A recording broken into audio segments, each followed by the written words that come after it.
Imbas pipis sembarangan, polisi ini 4 hari hilang di Gunung Keramat ditemukan kondisi kerasukan. Nasib malang dialami Tajudin Bugis, polisi di Maluku yang dinyatakan hilang sejak malam takbiran. Tajudin ditemukan di kawasan pemakaman Gunung Kota, Desa Set Kampung Baru, Leihitu, Maluku pada Rabu 4 Mei 2022 sekitar pukul 10.00 waktu Indonesia Tengah. Kawasan gunung itu disebut-sebut Gunung Keramat oleh masyarakat sekitar, sehingga para pengunjung atau wisatawan dilarang berbuat hal aneh-aneh. Sebelum hilang, seorang warga mengatakan masih melihat anggota kepolisian tersebut memberikan minuman dingin kepada anak-anak di depan rumahnya. Setelah itu, Tajudin pamit untuk kencing di kawasan Gunung Keramat tersebut.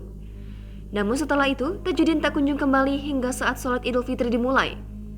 Hilangnya Tajudin membuat pihak keluarga mencari dengan menghubunginya melalui ponsel. Akan tetapi, hanya pemberitahuan nomor tak aktif yang diterima. Akhirnya, pihak keluarga pun melaporkan kejadian hilangnya Tajudin ke kepolisian.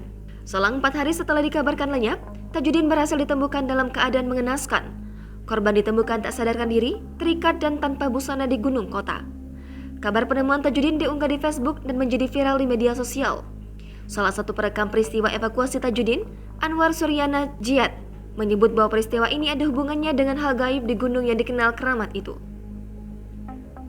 Akun Facebook itu juga memperlihatkan saat Tajudin dievakuasi warga pasca ditemukan. Anggota polisi itu tampak digotong warga sambil ditutupi sarung, menuruni bukit untuk dibawa ke rumah. Keluarga korban langsung menangis histeris begitu Tajudin akhirnya berhasil ditemukan. Sementara, informasi hilangnya Tajudin dibenarkan oleh Kasih Humas Polresta Ambon, Ibda Mayu Utomo. Mayu juga menjelaskan Tajudin sempat kerasukan saat ditemukan. Setelah ditangani, kondisi Tajudin kini masih lemas dan kesadarannya belum pulih. Jangan lupa subscribe, share, komen, dan like ya.